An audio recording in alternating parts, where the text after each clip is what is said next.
ध्यान अवस्था में किस मुद्रा से, किस आसन से, किस प्राणायाम से अथवा किस मंत्र के जाप करने से निर्विचार अवस्था अथवा निर्विचार समाधि घटित होती है, ऐसा प्रश्न काफ़ी लोगों के मन में रहता है, जिसको कि आजकल तो सोशल मीडिया पे तमाम ऐसी मुद्राएं बताई जाती हैं कि ये मुद्रा का अभ्यास करिए तो आपका मन एकाग्रचित हो जाएगा, विचार शांत हो जाएंगे, यह आसन का प्रयोग करिए, यह प्राणायाम का प्रयोग करिए, जिससे कि मन के विचार जो होते हैं वो बहुत जल्द शांत हो जाते हैं। और ऐसे ही बहुत सारे मंत्रों का भी उल्लेख किया जाता है कि यहाँ पर इन मंत्रों का, जैसे कि भगवान शिव का मंत्र पंचाक्षरी मंत्र अथवा द्वादशाक्षरी मंत्र भगवान नारायण का, और या फिर नवारण मंत्र, और कुछ बीजाक्षरी मंत्र भी हैं जिनका प्रयोग करके लोगों का ये कहना रहता है कि इन मंत्रों का प्रयोग अगर करते हैं तो फिर बहुत ही जल्दी निर्विचार जो अवस्था है, यानी ध्यान साधना में आपके मन में किसी भी प्रकार के विचार न हो, क्योंकि महत्वपूर्ण यही है कि मन में अगर विचार नहीं रहते हैं तो मानी जाती है कि हाँ आपका ध्यान लगा, अथवा ध्यान लग रहा है, अथवा ध्यान साधना में आपकी उन्नति हो रही है। तो इस प्रकार की बहुत सारी जो है विधाएं या विधियां लोग बताते हैं, जबकि वास्तविकता यह है कि जब तक हम अपने मन को, अपनी इंद्रियों को जब तक एकाग्रचित नहीं करेंगे, तब तक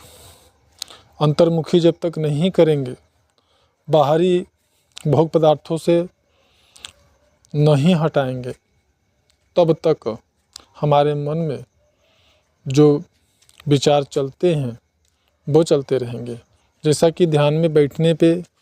कभी मार्केट, कभी दोस्तों का, कभी रिलेशनशिप्स का, कभी बिजनेस का,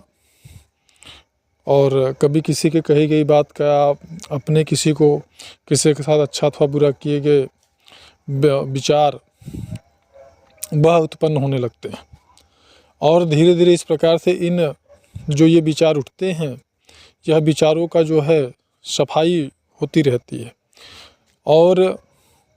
हम जितना ज़्यादा अभ्यास को आगे बढ़ाते हैं उतना ज़्यादा ये विचार हमारे मन में उठते हैं। इसका कारण ये नहीं होता है कि हमको किसी विशेष मंत्र का प्रयोग करना है, किसी विशेष आसन का प्रयोग करना है, किसी विशेष मुद्रा का प्रयोग करना है, तब जाकर के हमको निर्विचार अवस्था प्राप्त होगी और हमारा मन शांत होगा। ध्यान अवस्था में हमें किसी प्रकार के विचार नहीं आएंगे, बल्कि उसका मूल जो कारण है वह यह है कि हमें किसी भी प्रकार की जो हमारी अन्य चीज़ों में लिप्तता है, यानी अन्य बाहरी स्थूल पदार्थों के प्रति हमारी जो आसक्ति है, भोग पदार्थों के प्रति, उस आसक्ति को धीरे धीरे जब तक हम कम नहीं करेंगे तब तक वह जो है हमारे जो मन में विचार हैं वो बंद नहीं होंगे। जब हम ध्यान साधना करते हैं तो ठीक उसी प्रकार से जैसे कोई बंद कमरा है, बहुत समय से बंद है, तो उसमें बहुत सारा गंदगी अथवा कचरा जमा रहता है। आप जब उसका सफाई करेंगे तो उसके लिए आप जब कमरे की सफाई करेंगे जो भी धूल, गर्दा, मिट्टी होगा उसमें, वह सब आप ही के नाकों से आपके फेफड़े में जमा होगा और आँखों में, कानों में भरेगा, यानी उससे आपको बड़ी परेशानी होगी। ठीक उसी प्रकार से अब अगर कमरे को पूर्णतः साफ करना है तो थोड़े समय के लिए परेशानी को उठाना पड़ेगा, थोड़ा सा परेशान होना पड़ेगा। और ठीक इसी प्रकार से जब आप ध्यान करते हैं, ध्यान साधना में आपके चित्त पे स्थित जो गंदगी होती है, जो तमोगुणी संस्कार होते हैं, जो वर्तमान के या जो पहले किए गए संस्कार, ये सभी जो है वो बहुत ज़्यादा तीव्र गति से ऊपर उठने लगते हैं, जिसे कि जो कि विचार के रूप में हमारी ध्यान साधना में अवरोध डालते हैं। तो अगर इस प्रकार की क्रिया हो रही है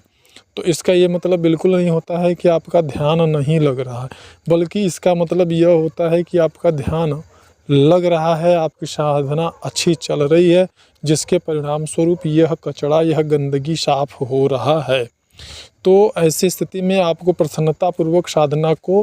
लगातार विधिवत एकदम निष्ठापूर्वक लग करके आगे बढ़ाना चाहिए, न कि उसे रोकना चाहिए। तो इस प्रकार की अगर स्थिति बनती है तो ऐसी स्थिति में आपको साधना को आगे बढ़ाना चाहिए, ना कि साधना को रोकना चाहिए। और इस परिस्थिति में अगर ये कहा जाता है कि कोई मंत्र का जाप, कोई आसन और कोई मुद्रा, ये जो चीज़ें हैं इनको करने से आपका ये विचार जो है आना कम होंगे, ऐसा नहीं है। ये विचार ज़रूर आएंगे, हाँ, लेकिन कुछ विशेष और गोपनीय विधियां हैं और मंत्र हैं जिनका जप करने मात्र से आप के ये जो विचार हैं ये हल्के, यानी जो संस्कार हैं वो हल्के होते हैं, उनकी गंदगी जो है साफ होती है, चित्त पर शुद्धता की मात्रा बढ़ती है, यह होता है। और जिसमें कि मुख्य रूप से आपको जब आप प्राणायाम करते हैं कठोरता के साथ में, तो निश्चित रूप से आपको उसका लाभ मिलता है और मन शांत होता है और ध्यान आपका अच्छा लगता है। तो अगर जिस प्रकार की चीज़ें हमने अभी बताया कि मन में ध्यान पर जैसे बैठना शुरू किया आपने, शुरू में अच्छा लगा, कुछ दिन बाद से 10 दिन 20 दिन 1 महीने 2 महीने के बाद से अगर ज़्यादा मात्रा में मन में विचार उठने लगे हैं, बहुत ज़्यादा आपके मन में भाव आते हैं, ध्यान पर बैठते हैं, तो उसमें किसी प्रकार का कोई अवरोध नहीं होता है, बल्कि आपको ये समझना चाहिए कि आपका जो ध्यान है वो अच्छा चल रहा है, आपकी साधना जो है में उन्नति हो रही है। कठोरता से लगे रहना चाहिए और अपने गुरु से संपर्क में रहना चाहिए।